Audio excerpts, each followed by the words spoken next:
to the closing bell here at MarketStream.live. My name is Joseph Cusick with the Cusick Group, securities offered by MoneyBlock. Here to wrap up what has become a very volatile final Wednesday of 2016 trading day. The Dow Jones closed at 19,834, down about 0.5%. The NASDAQ closed down at 5439, down about right around almost 0.9%. And the S&Ps closed down at 2249 spot 93, down 0.8%. Now, the action, again, has come on lighter volume. On the New York Stock Exchange, only 595 million shares traded today, where typically we have an average of 964 million. And on the NASDAQ, while the volume was still above a billion shares, 1.3 billion, you did have that against the average, which is 1.8 billion, so off. But again, we're seeing that volumes are low. The tech side, interesting. We did have quite a seeing advancers.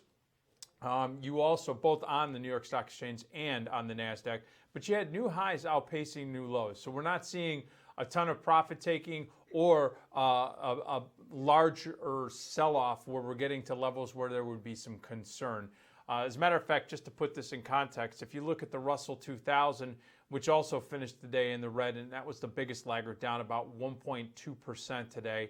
The Russell 2000 year-to-date is up 19.9%. That leads all major indices, and that's the higher beta small cap domestically centric stocks. The Dow Jones this is up 13.8% year-to-date. Even 500 is up 10.1%. Composite is up 8.2%.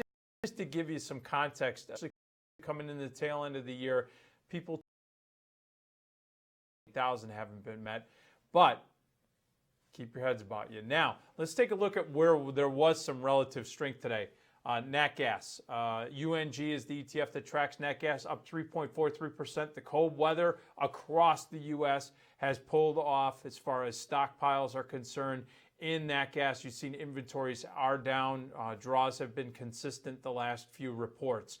You're also seeing that even in spite of the fact that we had some dollar strength continuing today, it actually pulled off at its best levels. We're seeing some commodities start to move. Specifically, we had noticed some action in Brazil, so we took a look at sugar, and sugar is actually up 3.4% if you look at the ETF SGG. You're also seeing gold miners up. Specifically, if you look at the junior gold miners, GDXJ up 2.5%. And you're also seeing gold miners in general, GDX, up 1.8%. You're also seeing some country ETFs on the move to the upside. You're seeing South Africa up. EZA is an ETF you can use to monitor that, up 2.19%. That could be because of the movement in the gold miners as well as gold itself. You're starting to see some Middle East and African emerging markets ETFs starting to move. GAF is the most notable one, up 1.62%. Now, these are lightly traded, but just to give you an idea. And then finally, volatility. VIX is on the move. VXX was up basically 3% today. Watch that closely. That could be something that we're going to see maybe a little bit more coming into the tail end of 2016, especially as we get into the final stages of some economic data that's going to be coming out tomorrow.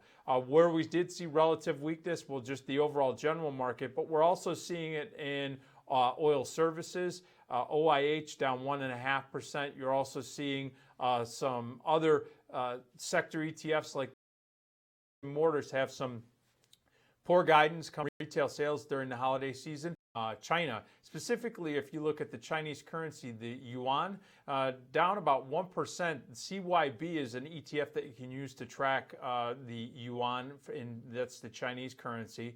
We're also seeing that there are some softs, some commodities that were under pressure, and most notable is cocoa, down 1.7%. And we're also seeing some clean energy names. The sector in general was down about almost 2% at 1.98%. PBW is the ETF that you can monitor on that. And also we saw weakness in Spain, EWP, down 1.29%. And Provident Financial Services ETF. So we're starting to see the financial services with the weakness in the bond yields right now. Overall, not only in U.S. but also in Europe and Asia, was down about 1.25%. Speaking of treasuries and yields, treasuries finished the day at their best levels. The 10-year yield fell 5 basis points at 2.51%. So you're seeing pick up. We saw that early in the session in Europe, where we're seeing the major European bonds basically popping up as far as price, and you're seeing those yields come down anywhere from 3 to 5 basis points or 7 basis points. We're going to see if that continues tomorrow. And speaking of tomorrow, what is the catalyst that could actually get the market moving? It could be the initial claims data. We're going to watch that very closely. It's one of the final majors as far as economic data coming out for the remainder of 2016. Let's see if that moves the markets. All right, folks, that's the closing bell. Join us on MarketStream.live tomorrow morning at 8:30 Eastern Time, where we will be taking a look at the overnight action in Asia. Then at 8:45, we will be looking at the opening action in Europe. And then at 9:30, we will be looking at the opening bell here in the United States. So stay tuned and have a great evening. Take care, everybody.